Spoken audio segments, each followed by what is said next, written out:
Vaishlach.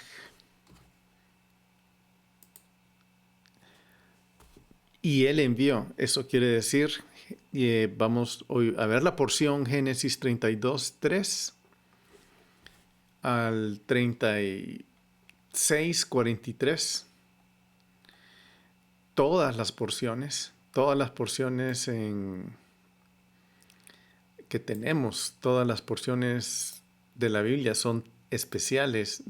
No hay alguna porción que me da risa porque cuando voy a empezar digo, esta porción es especial y siempre digo algo así.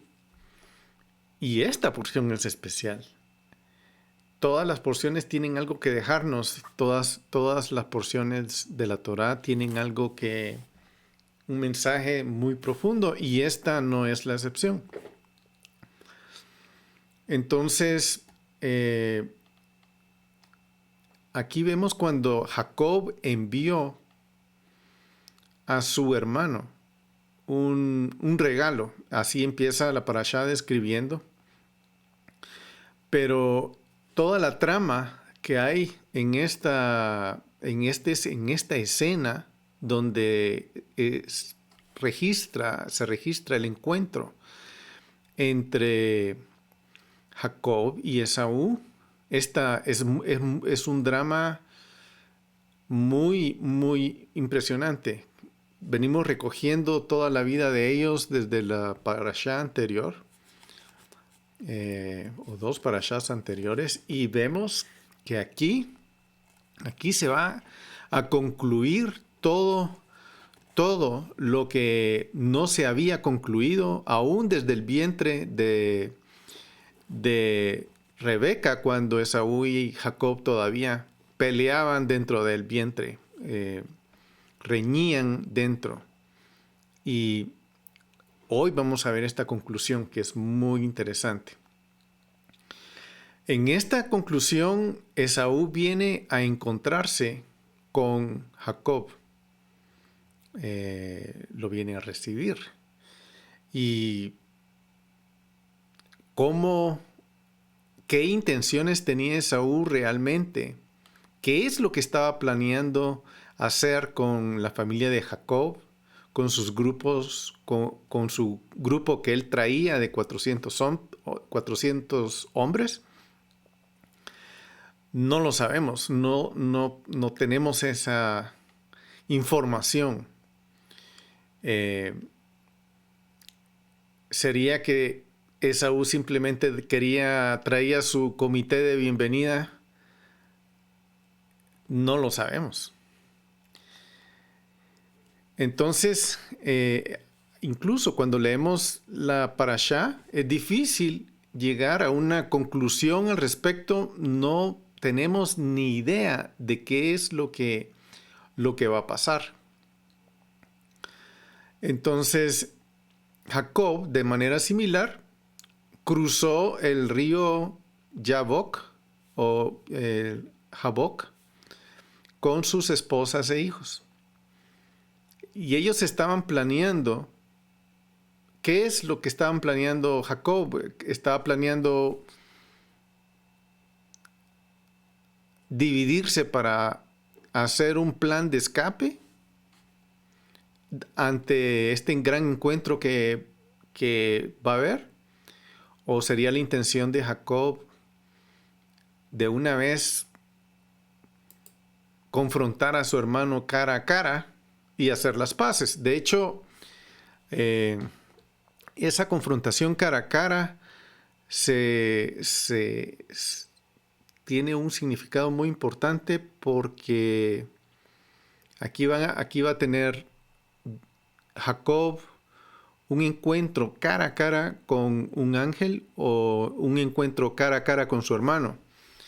Y después, más adelante, él dice que el lugar donde sucede esto le pone nombre Peniel, porque estuvo frente a la cara de Dios. O sea, muy importante. O sea, es el concepto cara a cara. Entonces, ¿cuál es ese propósito de Dios para enviarle a Jacob un ángel. ¿Sería que Dios quería simplemente bendecirlo en este momento crítico? ¿O fue un intento de frustrar el escape? O sea, tal vez Dios dispuso, voy a mandarle un ángel para que él no se escape de esta situación. Porque él se pudo haber escapado. Pero eso, obviamente, no lo sabemos. Algo que es muy importante, que viene a mi corazón compartir, es que cuando Jacob salió, se fue, que vio ángeles en Betel, que cuando él durmió y vio una escalera y tuvo esa experiencia multidimensional con ángeles, y ahí él hace un voto con Dios, como lo vimos anteriormente. Entonces, él se va y cuando regresa, que es este momento que está regresando, al entrar a la tierra de Canaán, aquí hay otra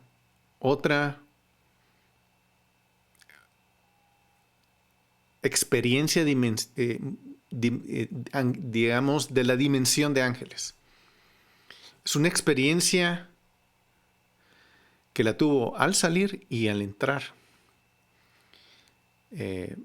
A mí me surgen varias inquietudes de esa experiencia. Es como que la dimensión angelical vino en el momento histórico en el que Jacob iba a entrar y además salió y entró de la tierra de Canaán.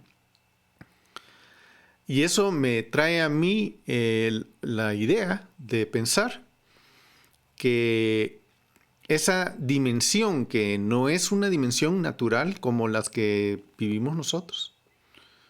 Nosotros podremos hacer un viaje, podemos irnos del país o de la región donde vivimos y podríamos regresar, pero no tendríamos lo normal es no tener una experiencia angelical de esta dimensión que la tuvo Jacob, pero él sí la tuvo. Entonces, a mí me impresiona mucho eso porque puedo percibir en mi espíritu que lo que está sucediendo y lo que está viviendo Jacob no es nada más una experiencia personal. Sí, es una experiencia personal, pero como entra en una dimensión angelical, es muy obvio para mí saber que lo que está sucediendo aquí es profético. Lo que la vida de Jacob está viviendo va a repercutir en la historia de la nación de Israel.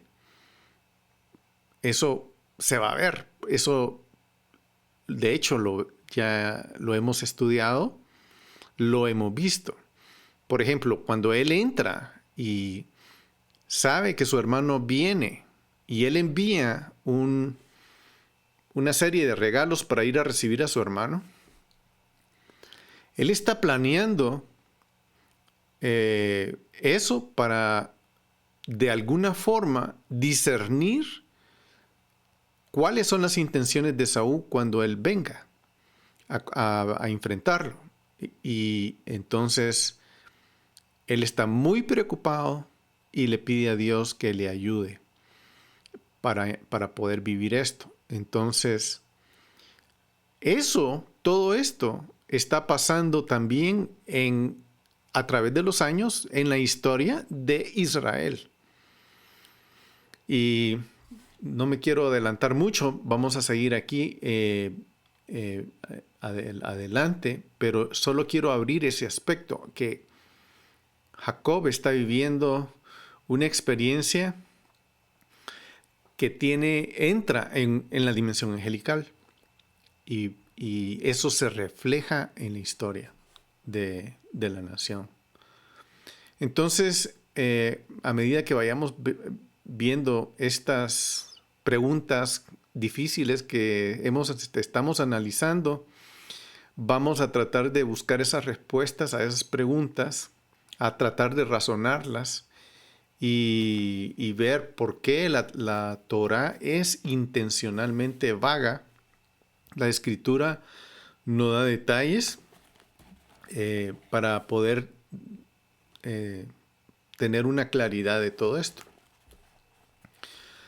Pero vamos a ver que aquí también hay un cambio de identidad en la vida de Jacob. Y se le cambia el nombre por medio del ángel, y Dios lo confirma más adelante, Jehová, de Jacob a Israel. Entonces, hasta este momento, lo que hemos venido viendo a través de los videos anteriores es cuál es el significado de cada una de las historias, por lo menos las que hemos elegido, porque no podemos ver toda la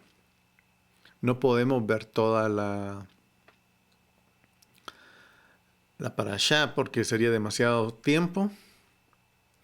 Entonces, como solo nos concentramos en uno o dos puntos de la parashá para profundizar, pero andamos buscando el significado de histórico de cada una de las porciones que vamos viendo. Pero hay momentos en que hay ambigüedad en la narración de la Biblia, y este es uno de ellos. Quisiéramos saber más.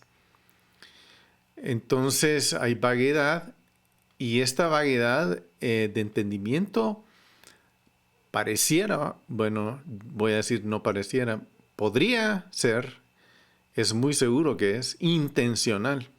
O sea, Dios tiene esa intención de dejarlo así. Y su mensaje puede estar en esa ambigüedad. Aparte de que puede ser que el mensaje que Dios tiene para nosotros tiene que ver con esa ambigüedad. Entonces, ya teniendo esto en mente, vamos a considerar todos estos detalles del encuentro entre Jacob y Esaú, y vamos a tratar de comprender todo esto. Como dije al principio, estaba muy preocupado Jacob, y manda a sus siervos a que vayan a encontrar a su hermano con esos regalos. Pero recordando la parashá Toldot, deducimos por implicación que Jacob huyó de Canaán por temor a que lo mataran. Por lo menos esa era una de las consideraciones.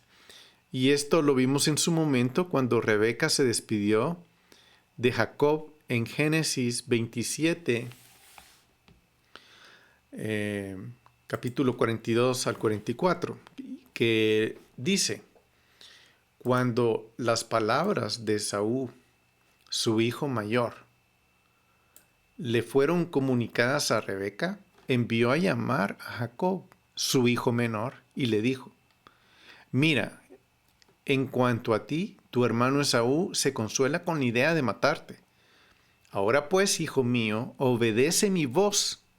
Levántate y huye a Harán, a casa de mi hermano Labán, y quédate con él algunos días hasta que tu hermano calme su furor, hasta que se calme el furor de tu hermano. O sea, esto es duro porque en este momento ya no se ven, la familia es dividida, la familia se parte. Esaú se va por su lado, Jacob se va por su lado, y se queda Rebeca e Isaac, se quedan solos. Entonces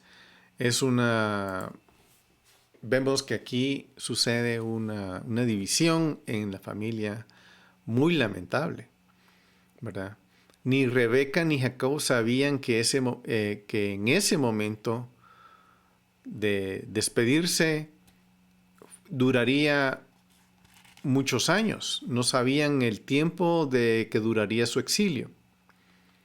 Pero Jacob decide quedarse con Labán hasta que ya el furor de su hermano se haya disipado.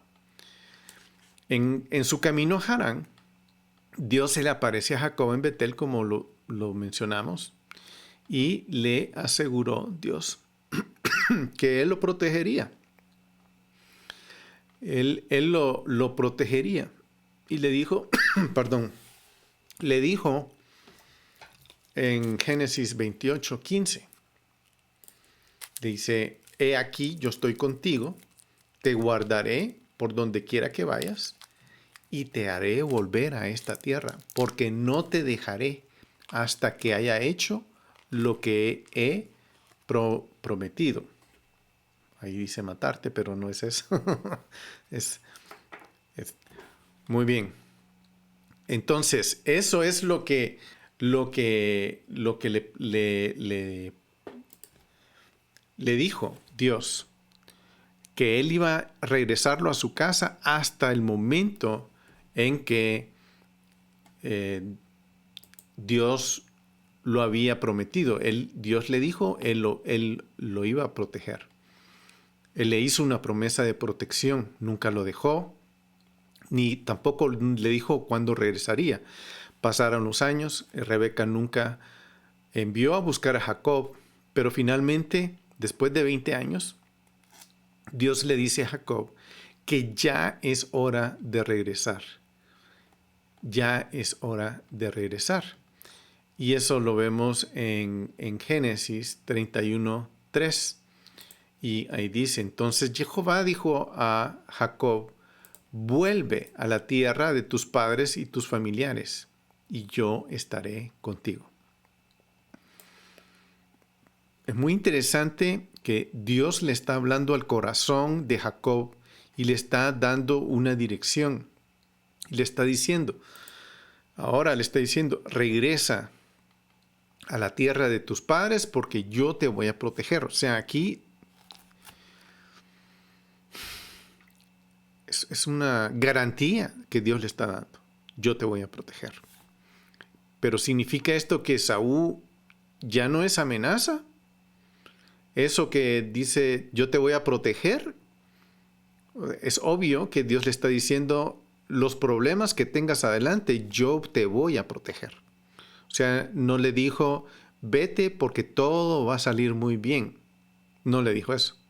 Dios le dijo, ve y te protegeré. Entonces, obviamente, eso no resuelve en el corazón de Jacob que Esaú sigue siendo una amenaza. Entonces, y si Esaú ya no fuera una amenaza, entonces, ¿por qué Rebeca entonces no mandó a decirle, ya puedes regresar? Tu hermano, el furor de tu hermano ya no es el que era antes, puedes regresar. Eso no sucedió. Entonces, ¿acaso Dios quería que Jacob regresara sabiendo que Esaú todavía era una amenaza? Muy bien, no se sabe. Jacob no tiene esa idea, solo tiene la garantía de que Dios lo va a proteger. ¿Cómo lo va a proteger? No se sabe. Entonces, ¿será que Dios quería que los dos hermanos se enfrentaran cara a cara? Y si es así, ¿Dios quería que pelearan o Dios quería que hicieran las paces? O sea, él podía haber peleado y ganado, etc. O hubieran podido hablar y hacer las paces. Entonces, esas aclaraciones él no las sabe. Pero claramente Dios quería que Jacob ya regresara a la tierra, ¿verdad? Ya era el tiempo de regresar, pero no le advierte qué es lo que va a encontrar cuando se enfrente a su hermano. No se lo dijo. Entonces, cuando Jacob se acerca a la tierra de Israel, una vez más, se encuentra con esta dimensión de ángeles. Él tiene otra experiencia espiritual de otra dimensión similar a la que tuvo cuando salió. Tuvo una visión del ángel de Dios que vino a saludarlo. ¿Y qué pasó ahí? Vamos a Génesis a ver qué fue lo que sucedió cuando él iba hacia Harán. Esto está en el capítulo 28, versículo 10. Y dice, y salió Jacob de Beerseba y fue a Harán y llegó a cierto lugar y pasó la noche ahí porque el sol ya se había puesto. Tomó una de las piedras del lugar y la puso en la cabecera, se acostó en aquel lugar. Tuvo un sueño y he aquí había una escalera apoyada en la tierra cuyo extremo superior alcanzaba hasta el cielo. Y he aquí ángeles de Dios subían y bajaban por ella. Y aquí el Señor estaba sobre ella y dijo, yo soy Jehová, el Dios de tu padre Abraham, el Dios de Isaac. La tierra en la que estás acostado daré a ti y a tu descendencia. Aquí solo quiero recordar, quiero enfatizar esta parte. Yo soy Jehová, el Dios de tu padre Abraham y el Dios de Isaac. Algo que Dios le dice a él, le dice, yo soy el Dios de tu padre Abraham y el Dios de Isaac. No le dijo, y soy tu Dios. No se lo dijo. Es obvio que no él en su corazón, él no tenía esa revelación. Jacob. Y le dijo, la tierra a la que estás acostado te la daré a ti y a tu descendencia. O sea, aquí ya le está diciendo, yo, el Dios de tu padre Abraham y el Dios de Isaac, te daré esta tierra. Está confirmando lo que llamamos la vejira, la elección de Dios. Dios lo ha elegido a él para hacer esto, para tener esta entidad, para él ser el ente espiritual, el recipiente espiritual que va a recibir la herencia de la descendencia que va a tener él, que va a ser como el polvo de la tierra y se va a extender hacia el occidente, hacia el oriente, hacia el norte y el sur. Y en ti y en tus simientes serán benditas todas. Ahí no dice algunas. Todas las familias de la tierra. Entonces, aquí Dios le está abriendo o le está revelando a Jacob una identidad que hay dentro de su corazón donde él va a ser bendición para todas las familias de la tierra. Y le dijo, he aquí, yo estoy contigo y te guardaré por donde quiera que vayas. Y te haré volver a esta tierra. Y eso es esto es la promesa que en este momento está sucediendo. En este momento está pasando. Entonces, te haré volver a esta tierra porque no te dejaré hasta que haya hecho lo que he prometido. O sea, Dios está cumpliendo su parte. Y esta parte que se está cumpliendo es lo que está pasando hoy, la parte que estamos leyendo de Parashá Vayishlach. Entonces, aquí es lo que nos quedamos. O sea, mejor dicho, Dios le dio esa promesa a Jacob y ahora Jacob está llegando al fin de esa promesa y ahora va a tener otra experiencia con él. Entonces le estaría diciendo Dios ahora a Jacob que no tengas pena, no hay moros en la costa, todo está libre, tienes luz verde para seguir adelante y no te necesitas preocuparte por tu hermano Esaú. Pero ¿qué pasa? ¿Y qué pasa con el mismo Esaú? Indudablemente, Jacob todavía está preocupado. Es obvio que él está preocupado. ¿Querrá Esaú todavía matarlo o habrá dejado atrás su mal deseo de aniquilarlo? Es muy difícil llegar a esa conclusión definitiva sobre cualquiera de estas preguntas. Hay que considerar también que Esaú, la familia que viene con las esposas de Jacob, los hijos, la familia es familia de Esaú también. O sea, ambos tienen su mismo tío Labán. O sea, son muchas las variables que podían estar jugando en las emociones en el corazón tanto de Esaú como de Jacob. Y por lo tanto es muy difícil llegar a una conclusión de qué en realidad es lo que está pasando. Y la Torá ciertamente nos mantiene reflexionando al respecto. Entonces, ¿qué hace Jacob? Él envía un mensajero, ¿verdad? Dios envía un mensajero y Jacob envía mensajeros. O sea, Dios envía un ángel que es un mensajero y Jacob envía a su hermano un mensajero de parte de él también, siervos, donde le llevan un regalo para medir las intenciones de Esaú. Eso pienso yo. En la parashá Vayishlach comienza con esta. Él envió, por eso se llama Vayishlach. Él envió mensajeros adelante con la posibilidad lógica que podría haber sido para evaluar hasta qué punto Esaú seguía siendo una amenaza o un peligro para Jacob.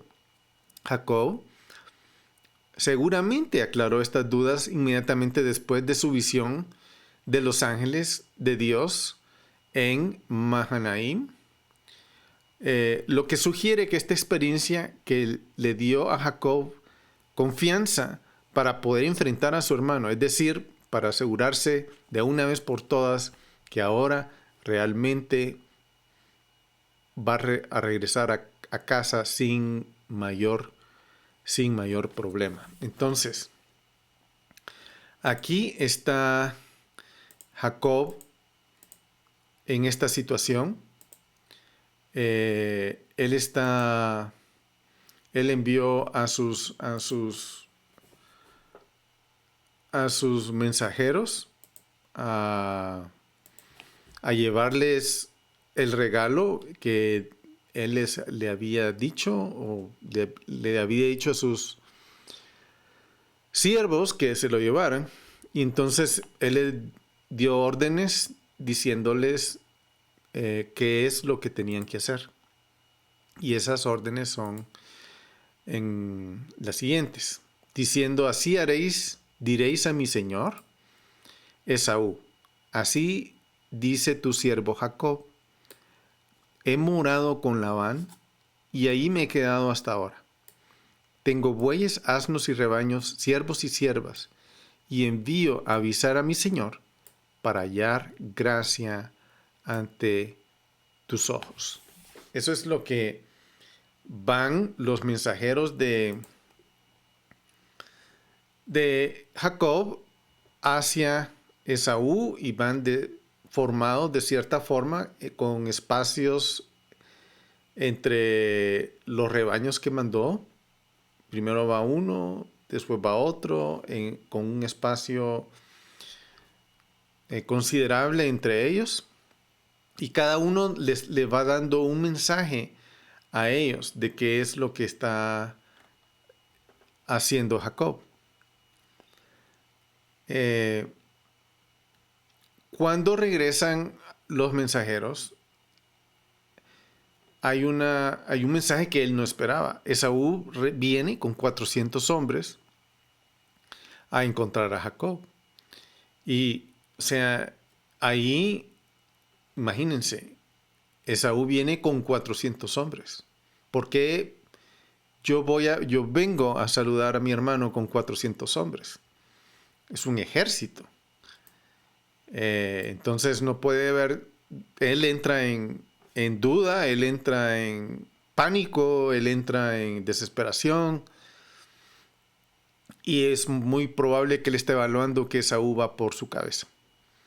Entonces, esto explica el miedo que hay. Hay un repentino pánico que él experimenta, una angustia muy profunda en el corazón de Jacob, que lo hace dividir su campamento en dos. Suponiendo que Esaú pudiera venir a matar a toda su familia, él rápidamente divide su campamento en dos para que por lo menos se salve algunos de ellos, para que se salven algunos, ¿verdad? Entonces, hay un río, el río Yabok, que hay por ahí. Entonces él pone de un lado una parte y del otro lado otra parte. Y como ustedes ven aquí en el río Yabok, la geografía no es plana, es montañosa.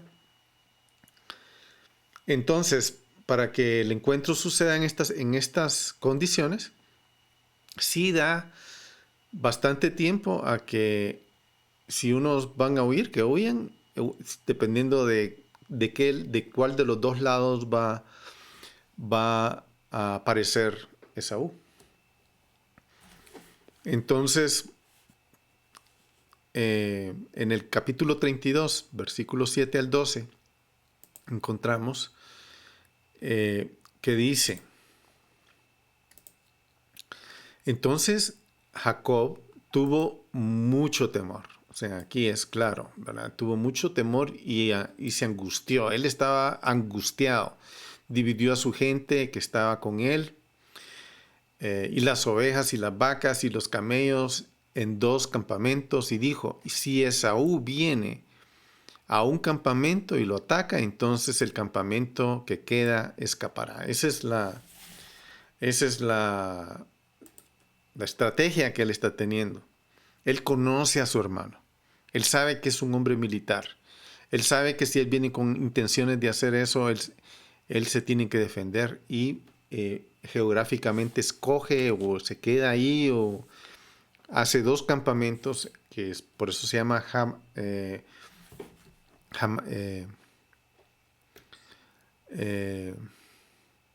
me fue el nombre, Mahamaim, el nombre del campamento.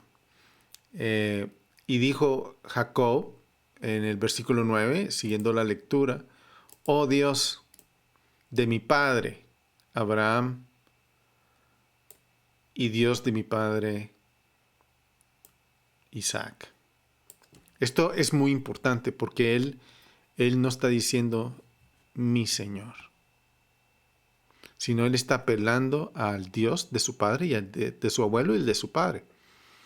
Tú me dijiste: vuelve a la tierra y a tus familiares y te haré prosperar. Y eso es lo que yo estoy haciendo. Estoy regresando a la tierra. Y aquí dice él: indigno soy yo de toda misericordia y de toda la fidelidad que has mostrado a tu siervo. Pues con solo mi cayado crucé este Jordán, y ahora he llegado a tener dos campamentos. Y ahora he llegado a tener dos familias, dos campamentos.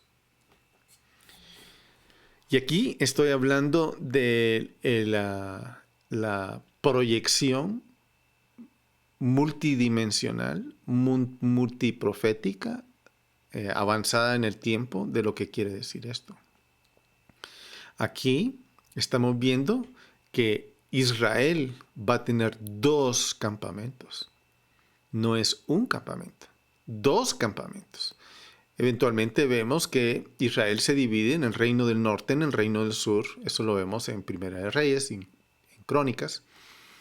Vemos cómo sucede eso con Roboam, pero esa es la prueba de lo que está sucediendo aquí. Es una proyección profética de lo que Israel se va a volver. Entonces, aquí está el espíritu de Jacob pidiéndole a Dios: líbrame, te ruego, de la mano de mi hermano. Que voy a decir, la mano de mi hermano es otro campamento, ¿verdad? Aquí hay dos campamentos: del elegido, de que es Jacob, pero también el otro, el hermano, tiene otro campamento, digamos que es otro pueblo. Y le dice: líbrame de la mano de mi hermano Esaú, porque yo le tengo miedo, no sea que venga, me hiera a mí, a las madres con los hijos, me hiera a mí y a las madres con los hijos. Y tú dijiste: de cierto te haré prosperar y haré tu descendencia como la arena del mar, que no se puede contar por su gran cantidad. Y lo que leímos en el capítulo 28 fue también, que no lo estamos leyendo aquí, que todas las familias de la tierra serían bendecidas. O sea, el alcance profético de las palabras que Jacob está diciendo en este momento no lo podemos medir, así como no podemos medir la arena del mar. Entonces, ellos se dividieron en esos dos campamentos, y eso es lo que sucede, ¿verdad? Se dividieron en dos.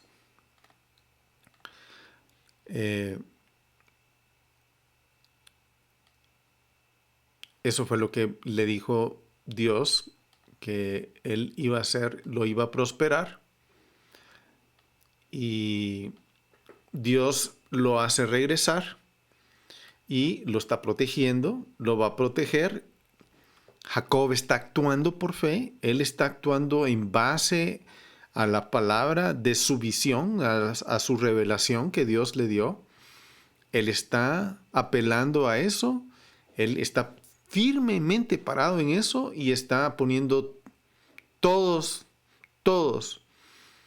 como se dice, todos los huevos en un solo canasto. Si se quiebra todo se pierde, pero él está poniendo toda su fe, todo su ser, toda su fuerza en esa palabra profética que Dios le dio. Entonces, ¿qué habrá pensado Jacob? Que Dios estaba cometiendo un error, ya que en su mente él contemplaba la posibilidad de que Esaú venía a atacarlo.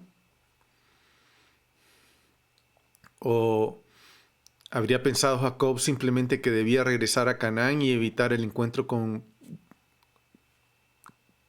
Esaú? ¿O habría actuado mal Jacob al enviarle sus mensajeros? O sea, todas las posibilidades que podían pasar por la cabeza de Jacob posiblemente estaban atacándolo. Entonces, ¿querría Dios haberlo mantenido alejado de Esaú y de su mala influencia? Sin embargo, la oración que Jacob hace se refleja en nuestra análisis, en esta discusión que estamos haciendo. Y lo vamos a ver en el capítulo 32, versículo 9.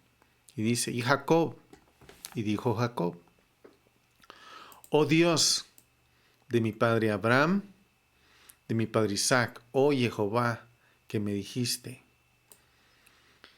Oh Dios de mi padre Abraham, oh Dios de mi padre Isaac.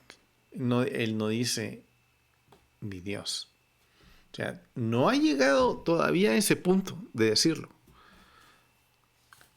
Vuelve a la tierra y a tus familiares, y yo te haré prosperar. Regresa allí y yo te haré prosperar. Todavía no le está diciendo, él no reconoce, o sea, no dice, él es mi Dios.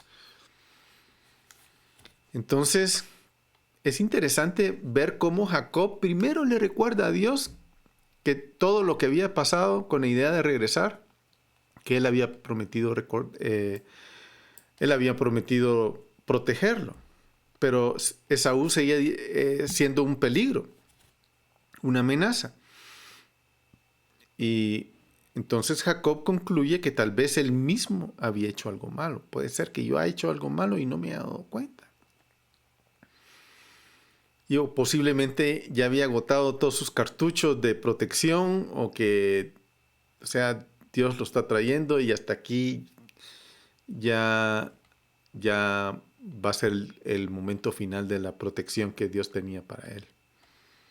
Todo esto no lo sabemos, ¿verdad? Es puras conjeturas, pero en el versículo 10 dice, indigno soy de toda misericordia y de toda fidelidad que has mostrado a tu siervo, pues con el cayado que crucé este Jordán y ahora he llegado a tener 2 campamentos. Qué tremendo. Entonces Jacob finalmente declara su temor y le dice, líbrame, Señor, líbrame de la mano de Esaú. Tengo miedo, tengo miedo. Él no sea que él venga a enfrentar a mis hijos. Y él le repite, tú me dijiste, de cierto te haré prosperar y haré tu descendencia como la arena del mar, que no se puede contar en cantidad. Tú, Señor, tú me dijiste. En esa oración que él tiene, en ese diálogo que él está teniendo con Dios,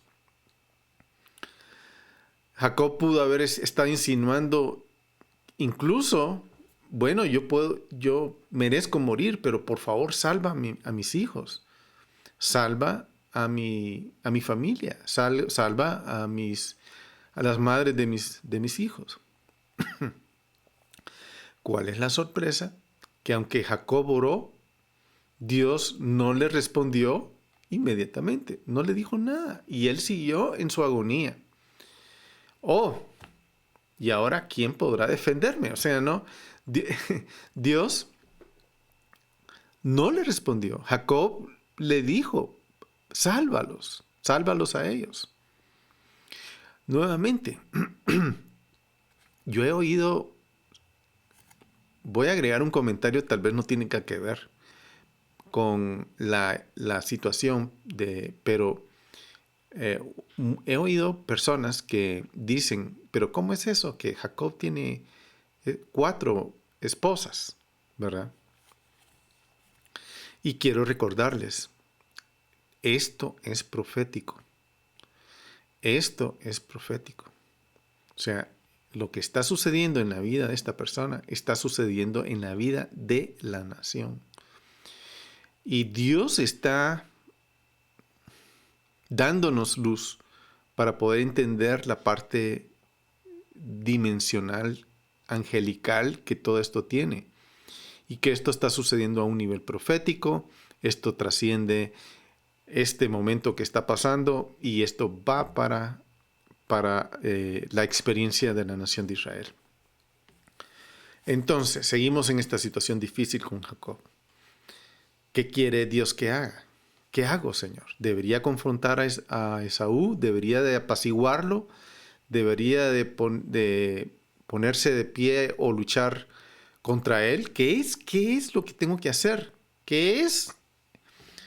Todas las ideas están pasando por su cabeza, ¿no? Él no sabe qué hacer. Por eso es que tiene miedo. Él no tiene una claridad en su corazón. No hay paz. Debería de huir a la tierra de Canaán. Tal vez eso era lo que Dios quisiera desde un principio.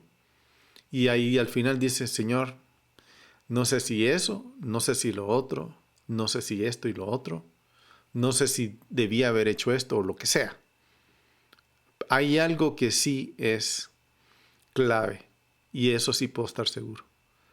No soy digno yo no soy digno de tu misericordia. Y ahí es donde llega, ahí toca el fondo en su corazón, ahí es donde llega a tocar fondo su corazón. Señor, yo no soy digno. En realidad, no soy digno. Y lo que venga, es como que Él ya está diciendo, si me toca morir ahora, pues lo acepto. Como que llegó a ese punto. Acepto que no soy digno. Acepto que lo que venga viene de tu mano. Acepto que lo que sea que va a pasar viene de ti. No sé qué es lo que pasó, no sé cómo llegué a este punto, no sé si tenía que hacer esto o tenía que hacer lo otro. Lo que sí sé es que no soy digno de tu misericordia. Eso, tremendo, esa parte es increíble, tremenda. Yo no soy digno.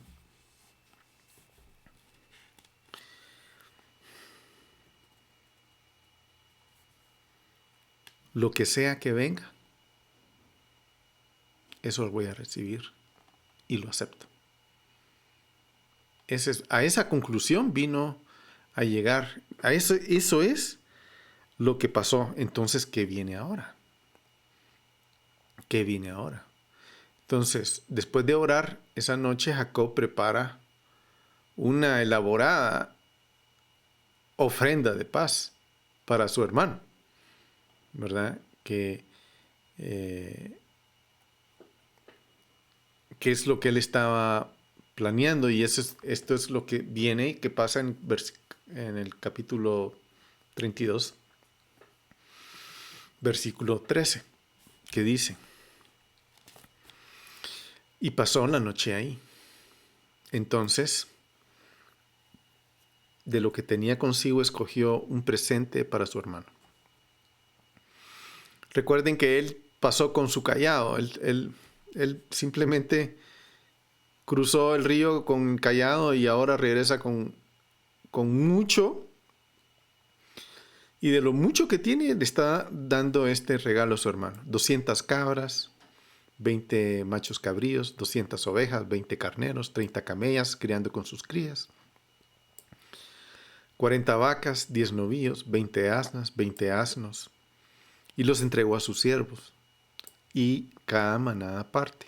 Y dijo a sus siervos: pasad delante de mí, y poned un buen espacio entre la manada y manada. Y ordenó al primero diciendo: cuando mi hermano Esaú te encuentre y te pregunte diciendo: ¿de quién eres y a dónde vas? ¿Y a quién son estos animales que van delante de ti? Entonces responderás: son de tu siervo Jacob, y este es un presente enviado a mi señor Esaú. Y he aquí que él también viene detrás de nosotros. Ordenó también que el segundo y el tercero, y a todos los que iban detrás de las manadas, diciendo: de esta manera hablaréis a Esaú cuando lo encontréis, y diréis: he aquí tu siervo Jacob también viene detrás de nosotros. Pues Dios le dijo, pues dijo: lo apaciguaré con el presente que va delante de mí, y después veré su rostro. Quizá me acepte. Veré su rostro, veré cara a cara, es lo que hablaba yo al principio. Aquí ahí, está hablando Jacob, está viendo el rostro de su hermano, que realmente es el espejo de todos sus miedos. Al ver a su hermano, lo que Jacob está viendo en realidad son todos sus miedos, y él está en el proceso de disipar, romper con todos esos miedos.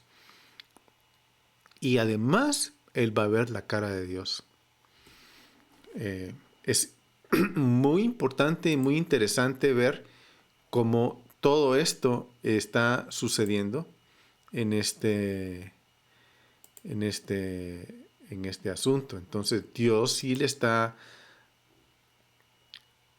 confrontando a Jacob, y Jacob está mandando a sus siervos a que vayan apaciguar a su hermano, a que vayan y lo encuentren en el camino con la esperanza de que su hermano se quede bien impresionado y cambie de opinión si es que me acepta, si es que acepta mi regalo, si es que me acepta. Y hay un detalle interesante en estas instrucciones que no debe pasar por alto. Cuando Jacob instruye a sus hombres para que dejen un espacio entre cada uno de los animales, en otras palabras, quiere que esa ofrenda sea presentada lenta y escenificadamente, que él vaya viendo cada una de las cosas. Luego ordena a cada grupo que haga la misma declaración. Entonces, ¿cuál es el propósito de hacer esos espacios, dejar esas brechas y repetir el mensaje cada vez? Es apaciguar, suavizar el corazón de su hermano. Eso es básicamente lo que él está tratando de hacer, que es algo complicado. Pero esa es la ofrenda que él está dando a su hermano. Este es su regalo para que ese ataque eminente venga y se vaya deteniendo, ¿verdad? Yo me imagino esos 400 hombres recibiendo todas estas eh, partes de ganado y etcétera. Ellos se están llenando con cosas alrededor. O sea, ahí no se dice, la Biblia no da claro, obviamente no está diciendo que ellos venían armados, obviamente tenían que andar armados. Pero en medio, de repente, imagínense un ejército, de repente empieza a cuidar ovejas y a cuidar cabros y etcétera. Pero entonces ahí es como, ¿qué es esto? No era, es una estrategia de Jacob que por lo menos él podía discernir qué era lo que iba a pasar o cuáles eran las intenciones que su hermano traía. Entonces, Jacob toma a sus mujeres, a sus siervas, y cruza el río Jaboc. Leemos en Génesis 21, 32, versículo 21 al 23, que dice: el presente pasó, pues, delante de él, y él durmió aquella noche en el campamento. Y aquella misma noche se levantó y tomó sus 2 mujeres y sus 2 siervas, sus 11 hijos, y cruzó el vado de Jaboc, el arroyo de Jaboc. Tomó e hizo pasar el arroyo, e hizo también pasar también todo lo que tenía. Entonces, aquí ya él cruzó el río, él cruzó el vado y todo lo que tenía. No está claro por qué él está cruzando el río, ni cuáles intenciones tenía. Bueno, sí, él mencionó que si él ataca, por lo menos alguien va a sobrevivir. Y esto es simplemente parte de su viaje para encontrarse con Esaú. Posiblemente Jacob tenía intenciones de huir, no se sabe. Si esto hubiese sido lo último, entonces tenemos una explicación maravillosa de por qué él estaba dejando espacios largos entre las caravanas que iban encontrando a su hermano. Entre los regalos, el mensaje de Jacob que iba dándole cada vez a ellos. Y esto es lo que él está viendo. Él está tratando de discernir cuál es el corazón de su hermano. Entonces, esa noche, cuando Jacob cruza el Jaboc, el vado, el arroyo, con la familia, Dios le envía un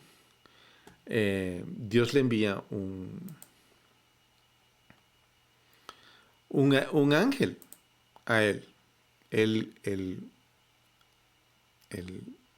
primero oró, Jacob oró, buscó a Dios, indagó con él, luego cruza el río y después él envía un ángel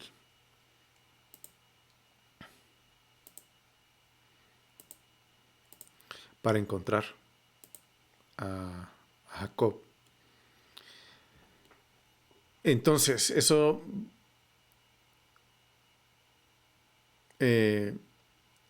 lo leemos en el versículo 21 al 23. Y ahí dice, los tomó y los hizo pasar el arroyo e hizo también pasar todo lo que tenía. Jacob se quedó solo y un hombre luchó con él hasta rayar el alba.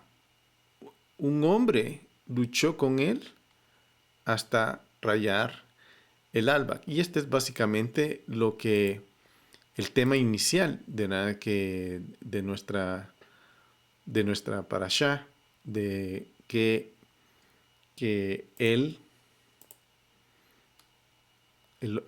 luchó contra este ángel.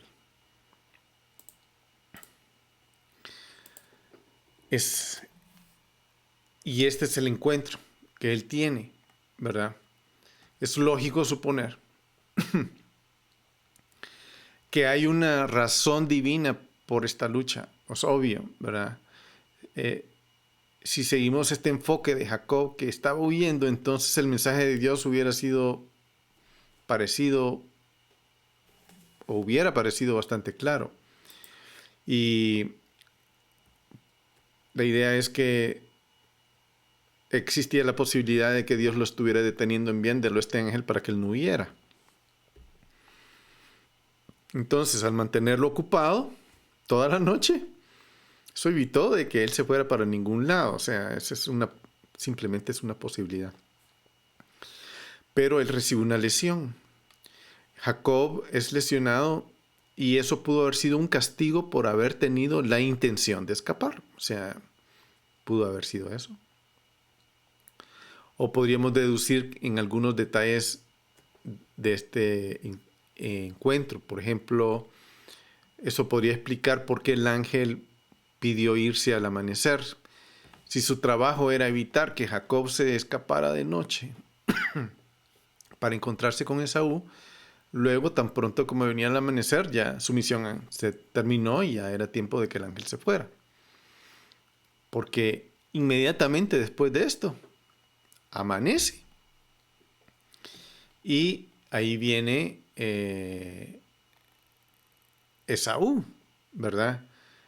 Solo amanece y en el capítulo 33, versículo 1, leemos que alzando Jacob los ojos miró y aquí Esaú venía y 400 hombres con él. Entonces dividió a los niños entre Lea, Raquel y las dos siervas. O sea, aquí ya estaba él en esta situación.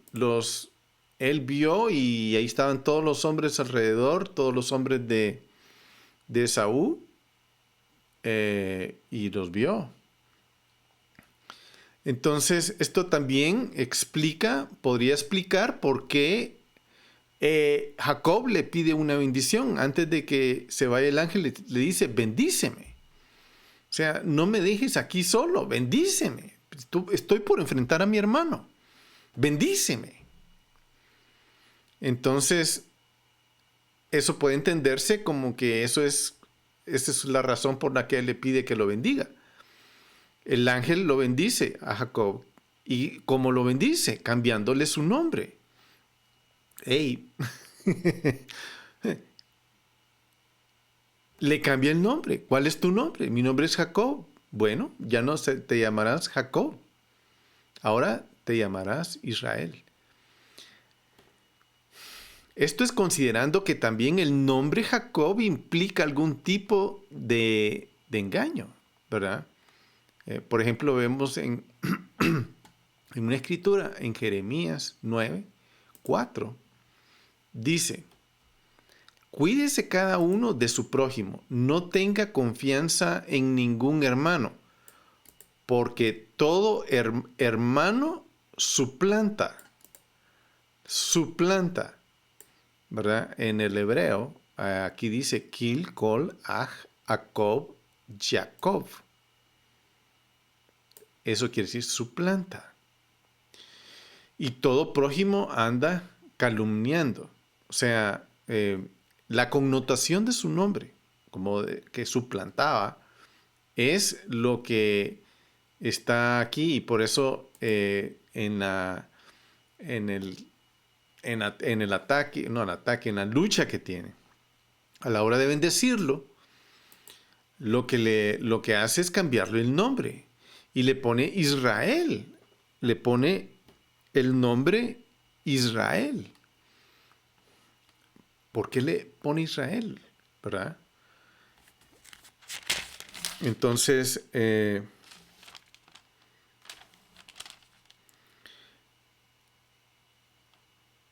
dice el versículo 30.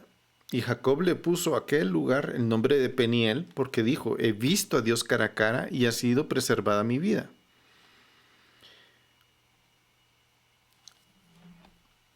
Israel es el que ha luchado con Dios, contra Dios. O sea, y eso, obviamente, otra vez, esto es profético.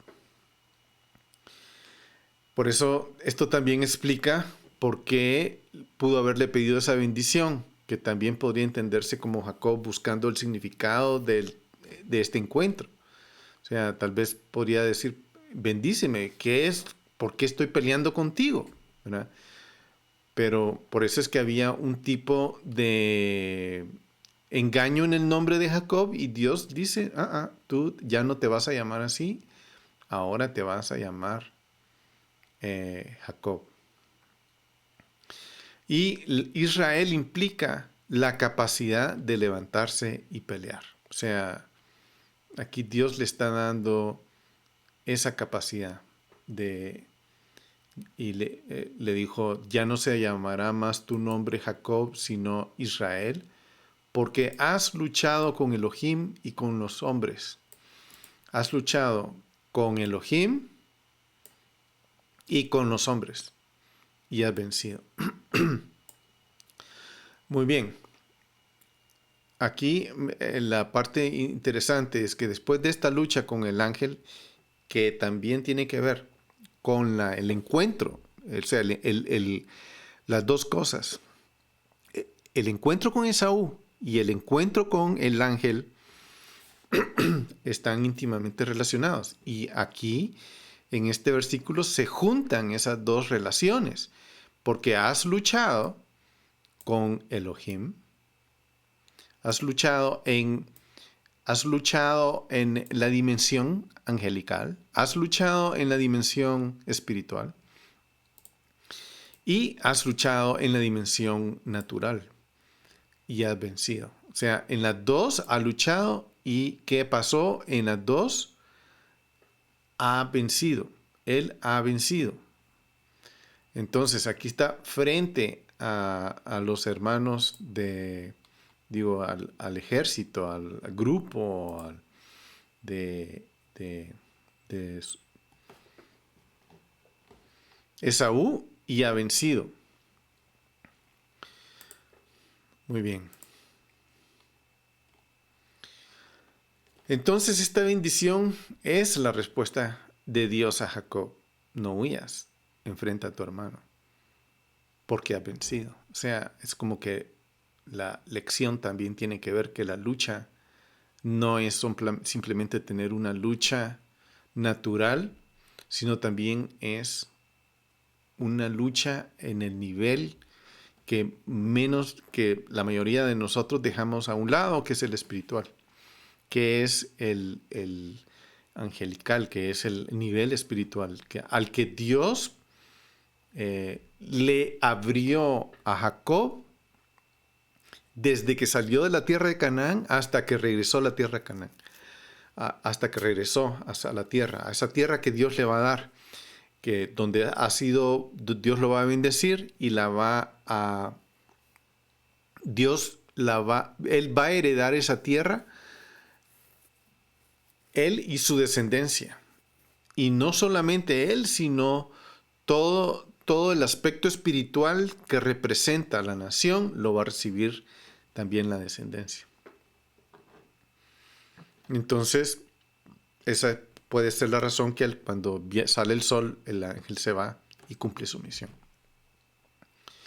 Entonces la Torá describe que sale el sol y efectivamente Jacob mira hacia arriba y el sol ya se veía, ya estaba a la vista. Y al ver que se acercaba, o sea, ve el sol y ve, ahí está saliendo el sol y de este lado viene su hermano con 400 hombres. Se está acercando y ahí es donde él está en este momento. Entonces, ¿qué debe pasar? Ya no hay tiempo de huir. Entonces, como era de esperarse, ahora hay que enfrentar al hermano. Y trata de poner a cada quien unos a un lado del arroyo y los otro campamento al otro lado, para ver la posibilidad de que si esas son atacados, pues alguien se va a salvar, ¿verdad? En el versículo 2 del 33 dice: puso adelante las siervas con sus hijos, detrás de Lea con los suyos y los últimos de Raquel con José. Pero él pasó adelante de ellos y se postró a tierra 7 veces hasta acercarse a su hermano. O sea, aquí ya está listo para ese encuentro que él estaba tan temeroso de tener. Lo más probable es que, para sorpresa de Jacob, Esaú lo saluda. Eso es lo más interesante.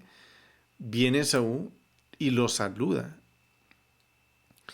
Y se abrazan, se besan, al parecer de una manera amistosa y fraterna. Y el versículo 4 dice: y corrió Esaú y se encontró y lo abrazó, se echó sobre su cuello, lo besó y ambos lloraron. O sea, ya el encuentro se da, ambos lloran. Obviamente, Dios estaba trabajando con el corazón de Esaú, Dios estaba trabajando con el corazón de Jacob. Y aquí sucede esto. Ellos tienen un encuentro amistoso, aparentemente. Nunca sabremos hasta qué punto de sus corazones esta es la parte ambigua que la escritura intencionalmente lo deja así. Y Esaú incluso invita a su hermano, o sea, no solamente lo abraza, sino lo invita: ven conmigo, vente conmigo a Seir. Y Jacob prefiere viajar lentamente a su propio ritmo, prometiendo llegar más adelante, ¿verdad? Ese es lo que sucedió. Eso lo vemos en el versículo 12, donde dice: luego dijo, partamos y marchemos. Yo iré delante de ti. Pero él dijo: mi señor sabe que los niños son delicados y tengo ovejas, tengo vacas, están criando sin fatiga. Si las fatigan en un día, podría morir todo el rebaño. Pase ahora mi señor adelante de su siervo, y yo iré con lentitud al paso del ganado que va delante de mí, al paso de los niños, hasta que llegue mi señor a seguir. O sea, ve tú, yo me quedo, yo voy al ritmo de mis hijos, de mi ganado. Prefiero ir lento porque es mucho lo que va conmigo, ¿verdad? Entonces, ¿qué debemos aprender de esta historia? Podríamos sugerir algunas veces, primero, que hay ambigüedad. O sea, la ambigüedad es interesante. No hay claridad. Y en esa ambigüedad la Biblia es intencional. Hay momentos en la historia que hay unos enfoques que son claros y otros que no. Y eso es básicamente lo que la Biblia dice. Lo que sí es claro, digamos que donde topa fondo Jacob es cuando él dice, no soy digno. Yo no soy digno de tus misericordias. Pero esto es lo que posiblemente nosotros tenemos que aprender también en nuestro corazón. Nosotros tenemos que tocar fondo muchas veces. No vemos las cosas claras cuando estamos viviendo lo que estamos viviendo. Estamos viviendo situaciones, no las vemos claras. Y muchas veces Dios lo que quiere es que toquemos fondo, pero Él está ahí. Más cuando hay una previa promesa de protección. O sea, y yo creo que esa fue la palabra de la que se agarró Jacob y que lo mantuvo yendo para adelante, ¿verdad? Hasta llegar a ese momento de encontrar a su hermano. Y ese momento es la conclusión. Este es el momento concluyente que le pone claridad a todo. Desde el momento en que Jacob y Esaú estaban en el vientre de su mamá. No es una historia muy fácil, no es un cuento de hadas, ¿verdad? No es una historia fácil, pero debemos aprender cómo actuar, cómo ir para adelante, de qué agarrarnos. Si Dios nos ha dicho, ve, ir, regresar y orar y voltear nuestro corazón a Dios para buscar esa dirección que en el caso de Jacob no la encontró, sino fue ambiguo toda la situación, él no tuvo claridad y todo hizo clic, todo hizo clic, todo se concluyó, todo se bastó en el momento en que ellos se juntaron. Y esa fue la gran lucha que tuvo Jacob, su lucha de no saber, su lucha de no tener claro, pero hacia donde Dios lo llevó en la dirección correcta es a encontrar su paz con sus miedos. O sea, él disipó sus miedos al final.